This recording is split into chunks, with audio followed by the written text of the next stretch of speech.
Hi hello welcome to our channel. నేను మీ సిరి. ఈరోజు మనతో పాటు హైకోర్టు న్యాయవాది సాయికృష్ణ ఆజాద్ గారు అయితే ఉన్నారు.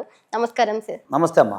సార్, ప్రస్తుత రోజంలో చాలా మంది మగవాళ్ళు సెల్ఫీ వీడియోస్ పెట్టి చనిపోతున్నారు, భార్యలు వేధిస్తున్నారు అని. మహిళలకైతే చట్టాలు సంఘాలు ఇలా చాలా ఉన్నాయి. మరి మగవాళ్ళకి ఏమున్నాయి సార్? ఎలాంటి చట్టాలు, వాళ్ళకి ఎలాంటి న్యాయం జరుగుతుంది అనేది దాని గురించి చెప్పండి సార్. చాలా సంతోషం తల్లి. ఎందుకంటే ఇప్పుడున్న పరిస్థితుల్లో మగవారు నిజం చెప్పండి వారం కోళ్ళు చనిపోతా ఉన్నారు. ఈ మధ్యకాలంలో మనం చూసుకున్న ఒక ఐటీ ఎంప్లాయ్ కానీ, అంతకుముందు అతుల్ సుభాష్ అని ఒక ఆయన చనిపోయారు. మీకు ఐడియా ఉంది కదా, అతను సెల్ఫీ తీసుకొని చనిపోవటం. అంటే ఈ మధ్య సుప్రీంకోర్టు వారు ఒక కేసులో చెప్తాను, సుప్రీంకోర్టు వారు ఒక కేసులో ఏం చెప్తారంటే, మహిళకి సంబంధించిన చట్టాలు అనేవి మీ రక్షణ కోసం మాత్రమే ఉన్నాయి, కానీ ఆ చట్టాలను అడ్డం పెట్టుకొని ఎదుటి వ్యక్తిని, అంటే ఎదుటి ఇట్లా భర్తలను కానీ లేకపోతే వాళ్ళ సంబంధిత బంధువులు కానీ, అత్తమామలు కానీ, ఆడబిడ్డలను కానీ వేధించడం సరికాదు, దాన్ని మీరు మిస్యూజ్ చేస్తున్నారు అనే కొన్ని సందర్భాల్లో వ్యాఖ్యానించడం జరిగింది. అంటే మహిళలకు సంబంధించి ఇప్పటి వరకు కూడా అనేక చట్టాలు ఉన్నాయి. ముఖ్యంగా మీకు డొమెస్టిక్ వైలెన్స్ ఉంది, డీవీసీ యాక్ట్ అంటాం. సో అలాగే ఏ సెక్షన్ 85, అంటే ఇప్పుడు అంతకుముందు 498A అనేవాళ్ళండి, ఇప్పుడు 85 దాని ప్రకారంగా అలాగే 3 years వరకు జైలు శిక్ష పడే అవకాశం ఉంది. ఇలాగా మహిళలకు సంబంధించిన అనేక చట్టాలు మహిళలకే అనుకూలంగా ఉన్నాయి. ఎందుకు అంటే ఇప్పుడు వరకు కూడా మొన్నటి వరకు కూడా భారతదేశంలో పురుషాధిక్య సమాజం ఉంది. మహిళలకు ముందుకు రావాలి, మహిళలు నిరభ్యంతరంగా తిరగాలి. ఇప్పుడు గాంధీ గారు ఒక మాట అనేవాళ్ళంట, అంటే మనకు తెలియదు ఆ విషయం, నేను ఎక్కడో చదివాను. ఇదేంటంటే ఒక స్త్రీ ఒక అర్ధరాత్రి ఒక మహిళ స్వతంత్రంగా తిరిగినప్పుడు భారతదేశంలో నిజమైన స్వతంత్రం అని ఆయన అన్నారా అని అంటారు. మరి ఆయన అన్నాడు ఎవరన్నాడు తెలియదు, కానీ మొత్తం ఆ కొటేషన్ అయితే ఉంది.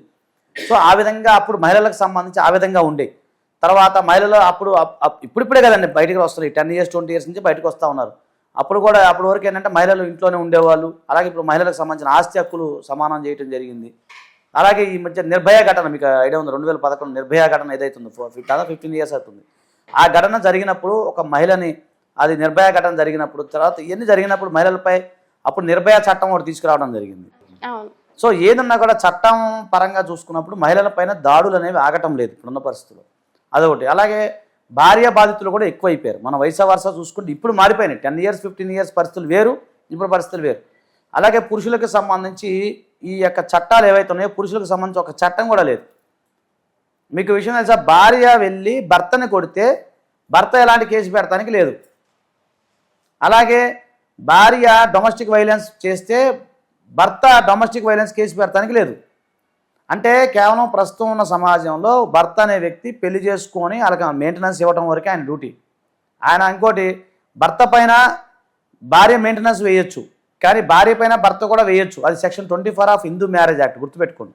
Section 24 of Hindu marriage act ప్రకారంగా ఒక భార్య చక్కటి ఆర్థికంగా ఉన్నత స్థితిలో ఉన్నప్పుడు ఆ సంబంధిత భర్త ఎవరైతే ఉన్నారో అతను ఆమె పైన డైవర్స్ చేసే క్రమంలో ఆమె పైన మెయింటెనెన్స్ పొందే అవకాశం ఉంటుంది. అది చాలామందికి తెలియదు.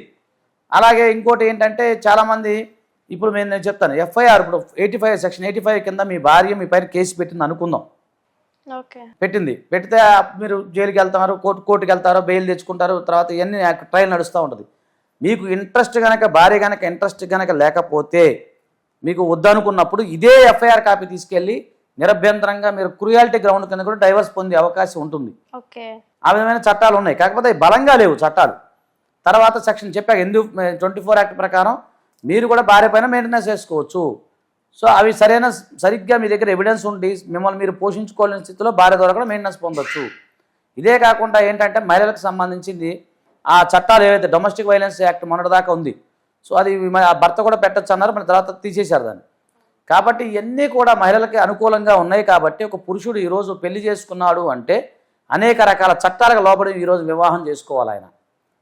ఉదాహరణకి ఇప్పుడు చెప్తానేనండి, మెయింటెనెన్స్ అతని మీద పడే అవకాశం ఉంది. పెళ్లి చేసుకుని అతను కనుక పెళ్లి చేసుకుని ఒక్కరోజు తర్వాత కూడా మెయింటెనెన్స్ వేయచ్చు భార్య, ఒకటి. రెండోది మెయింటెనెన్స్తో పాటుగా అతనికి 498A అంటే చెప్పే కదా 85 BNS యాక్ట్ కింద 3 years వరకు జైలు శిక్ష పడే అవకాశం ఉంటుంది. అలాగే dowry prohibition act, domestic violence act, divorce, అతనితో పాటు వాళ్ళ సంబంధించిన బంధువులు అంటే చెల్లి కానీ అక్క కానీ తల్లిదండ్రుల పైన కూడా వాళ్ళ పైన కూడా 498 అంటే పెళ్లి చేసుకున్న నేరమే భారతదేశంలో. ఒక పురుషుడు కనుక పెళ్లి చేసుకున్నాడు అంటే అతను పొరపాటు ఏదన్నా భార్యని కొట్టినా తిట్టినా అతనితో పాటు వాళ్ళ పేరెంట్స్ కూడా బాధపడాల్సి వస్తుంది, ఈరోజు కోర్టు చుట్టూ తిరగాల్సి వస్తుంది. సో ఇన్ని రకాల ప్రాబ్లమ్స్ ఉన్నాయి. చివరికి మగవాడు కష్టపడి భార్యకి భరణం చెల్లించాలి. చట్టంలో ఏముందని నువ్వు ఏ పనైనా చెల్లించాల్సింది. అయితే ఈ మధ్యకాలంలో సుప్రీంకోర్టు వారు ఇచ్చిన కొన్ని గైడ్లైన్స్ ప్రకారం మెయింటెనెన్స్ విషయంలో కొంత ఎక్సెప్షన్ వచ్చింది, ఎగ్జంప్షన్ అది కొంత వచ్చింది. అదేంటంటే అతను ఇద్దరు యొక్క సంబంధించిన అసెట్స్ అండ్ లైబిలిటీస్ ఉంటాయి. ఈరోజు మనం ఫైల్ చేయాలంటే అసెట్స్ అండ్ లైబిలిటీస్ భార్య కానీ భర్త కానీ ఇద్దరు ఫైల్ చేసినప్పుడు కోర్టు వారు విచారించి ఓకే భర్త కంటే భార్య ఎక్కువ సంపాదిస్తుంది అనుకుందాం. మనం అనుకున్నప్పుడు భర్త కంటే ఎక్కువ సంపాదిస్తుంది అని అనుకున్నప్పుడు కోర్టు వారు మెయింటెనెన్స్ అనేది చెల్లించాల్సిన అవసరం లేదు. ఈ మధ్యకాలంలో అలా కూడా వచ్చింది చట్టంలో. కాబట్టి ఇవన్నీ తెలుసుకోవాలి. ఏది అయినప్పటికీ భారతదేశంలో పెళ్ళి అంటేనే చట్టాల పరిధిలో లోబడి ఒక భర్త అనే వ్యక్తి బలిపశువు అయితే అవుతున్నాడండి. అది అవునన్నా కాదన్నా వాస్తవం. ఏమండి, లొంగిపోయి పెళ్లి చేసేసుకుంటున్నారు. అలా ఉంది పరిస్థితి. కాబట్టి చట్టాల మార్పు రావాలని నేను కోరుకుంటున్నాను.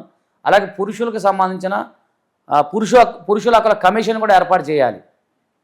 అది మరి ఎప్పుడు జరుగుద్దో ఏమో, నేను ఎప్పటి నుంచో చెప్తున్నాను. అది కూడా ఏర్పాటు చేయాలి. సో సంఘాలు పెట్టాలి అంటారా మగవాళ్ళకి కూడా? మరి ఉండాలి కదండి, మగవాళ్ళు మనుషులు కదా, వాళ్ళకి బాధలు ఉండవా? అంతే. అది. So thank you sir. నమస్తే. నమస్తే అమ్మా.